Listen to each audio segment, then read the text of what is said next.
Royalty in Ruin, Chapter 43, Belshazzar's Feast, Babylon's Last Night.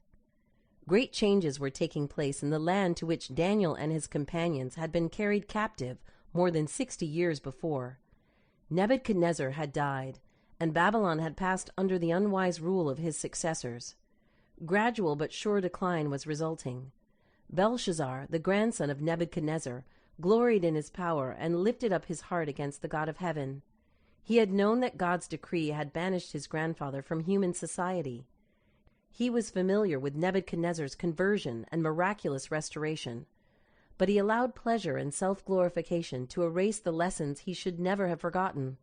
He neglected to use the means within his reach for becoming better acquainted with truth. It was not long before reverses came. Cyrus, commanding general of the Medes and Persians, put Babylon under siege.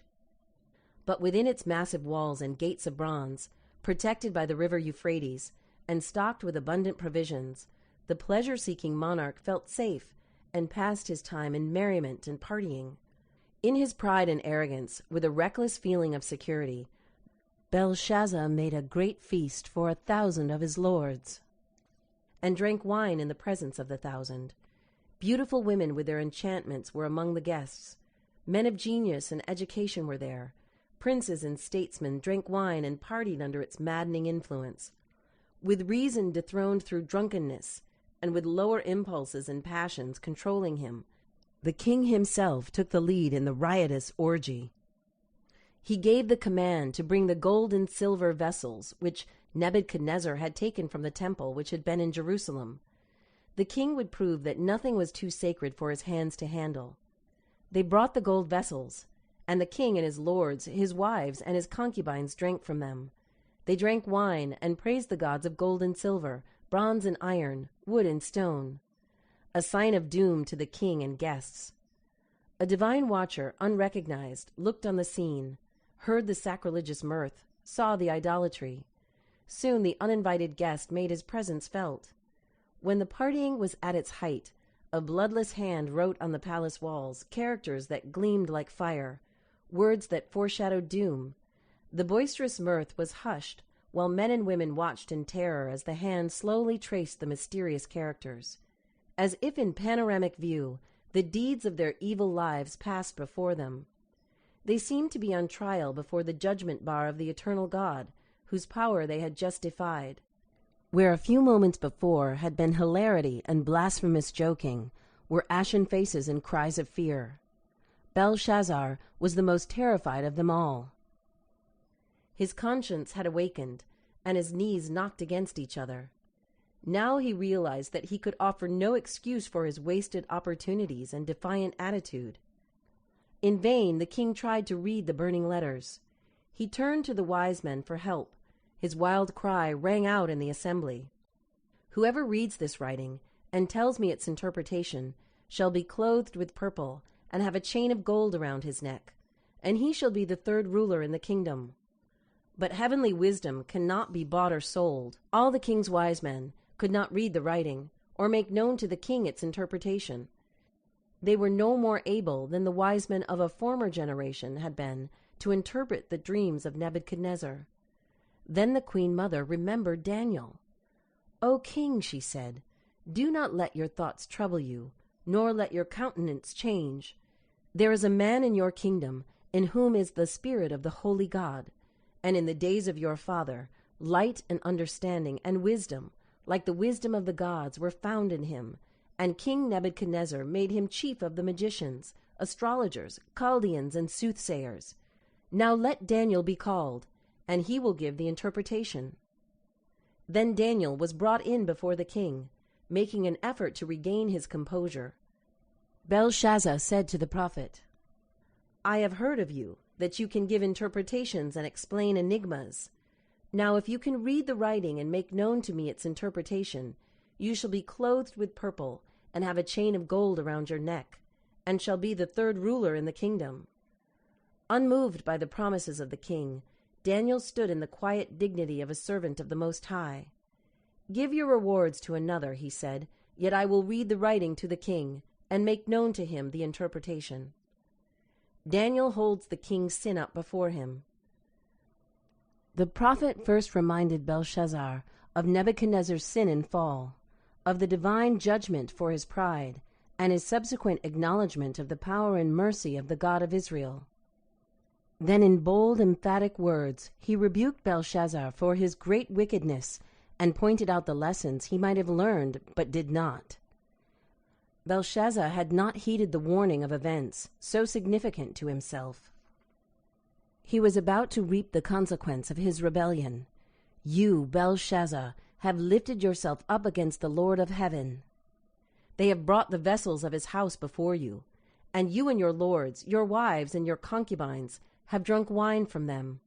And you have praised the gods of silver and gold, bronze and iron, wood and stone. And the God who holds your breath in his hand and owns all your ways, you have not glorified. Then the fingers of the hand were sent from him, and this writing was written.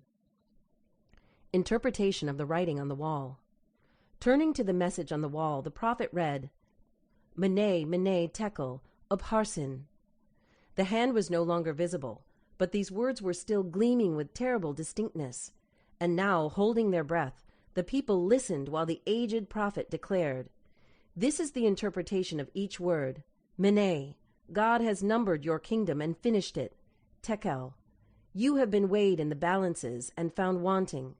Perez, your kingdom has been divided and given to the Medes and Persians. God's restraining hand removed. In that last night of insane folly, Belshazzar and his lords had filled up the measure of the Chaldean kingdom's guilt. No longer could God's restraining hand hold off the impending evil. We would have healed Babylon, God declared, of those whose judgment was now reaching unto heaven, but she is not healed. Jeremiah chapter 51, verse 9. God had finally found it necessary to pass the irrevocable sentence. Belshazzar's kingdom was to pass into other hands. When the prophet stopped speaking, the king commanded that he be awarded the promised honors. More than a century before, inspiration had foretold that the night of pleasure, Isaiah chapter 21, verse 4, KJV, during which king and counselors would blaspheme God, would suddenly be changed into a time of fear and destruction. And now, while still in the festival hall, the king is informed that his city is taken by the enemy. Jeremiah chapter 51, verse 31. Even while he and his nobles were drinking from the sacred vessels and praising their gods of silver and gold, the Medes and Persians, having diverted the Euphrates out of its channel, were marching into the heart of the unguarded city. The army of Cyrus now stood under the walls of the palace. The city was filled with the soldiers of the enemy, like a swarm of locusts. Verse 14, NRSV. And their triumphant shouts could be heard above the despairing cries of the astonished partygoers. That very night, Belshazzar, king of the Chaldeans, was slain, and a foreign king sat on the throne. Prophecy fulfilled. The Hebrew prophets had spoken clearly concerning the manner in which Babylon would fall. Babylon has suddenly fallen and been destroyed.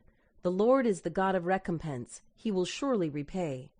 And I will make drunk her princes and wise men, her governors, her deputies, and her mighty men.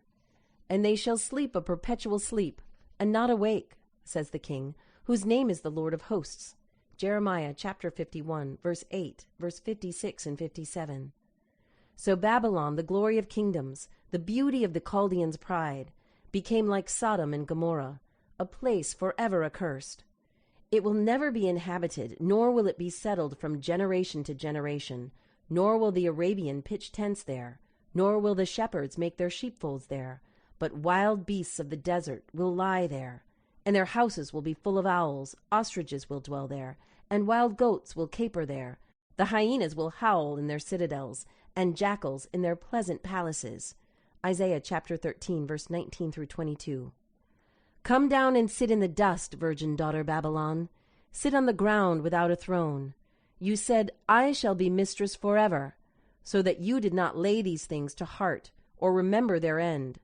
Now therefore hear this, you lovers of pleasure, who sit securely, who say in your heart, I am, and there is no one besides me.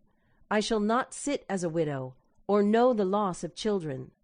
Both these things shall come upon you, in a moment, in one day. The loss of children and widowhood shall come upon you in full measure. You felt secure in your wickedness. You said, "No one sees me." Isaiah chapter 47, verse 1, verses 7 through 10, NRSV. Prophecy has outlined the rise and progress of the world's great empires, Babylon, Medo-Persia, Greece, and Rome. With each, as with nations of less power, history has repeated itself. Each has had its period of test. Each has failed, its glory faded, its power departed. Nations have rejected God's principles and have brought about their own ruin, yet a divine overruling purpose has been at work throughout the ages. A power overrides human affairs. This is what the prophet Ezekiel saw when before his astonished gaze God portrayed symbols that revealed a power overruling the affairs of earthly rulers. Wheels intersecting one another were moved by 4 living beings. High above all these was the likeness of a throne, in appearance like a sapphire stone. On the likeness of the throne was a likeness with the appearance of a man. Ezekiel chapter 1, verse 26. The wheels, so complicated that at first sight they appeared to be in confusion, moved in perfect harmony. Heavenly beings were powering those wheels. The complicated play of human events is under divine control. Amidst the strife and tumult of nations, he that sits above the cherubim still guides the affairs of this earth. To every nation, an individual God has assigned a place in his great plan. By their own choices, men and nations today are deciding their destiny, and God is overruling all to accomplish his purposes. The prophecies that the great I Am has given in his word tell us where we are in the procession of the ages. Everything that prophecy has foretold until the present time has been recorded on the pages of history, and all which is yet to come will be fulfilled in its time. The signs of the times declare that we are standing on the threshold of great and solemn events. Everything in our world is in agitation. The Savior prophesied of events to precede his coming. You will hear of wars and rumors of wars. Nations will rise against nation, and kingdom against kingdom, and there will be famines, pestilences, and earthquakes in various places. Matthew chapter 24, verse 6 and 7. Rulers and statesmen recognize that something great and decisive is about to take place, that the world is on the verge of a stupendous crisis. The Bible, and the Bible only, gives a correct view of events that already are casting their shadows before. The sound of their approach is causing the earth to tremble and people's hearts to fail them for fear. Behold, the Lord makes the earth empty and makes it waste, distorts its surface and scatters abroad its inhabitants. Because they have transgressed the laws, changed the ordinance, broken the everlasting covenant. Therefore the curse has devoured the earth, and those who dwell in it are desolate. Isaiah chapter 24, verse 1, 5, and 6. Alas, for that day is great, so that none is like it, and it is the time of Jacob's trouble, but he shall be saved out of it. Jeremiah chapter 30, verse 7. Because you have made the Lord, who is my refuge, even the Most High, your dwelling place, no evil shall befall you, nor shall any plague come near your dwelling. Psalm 91, verse 9 and 10. God will not fail his church in the hour of her greatest danger. He has promised deliverance. All beneath the sun will honor the principles of his kingdom.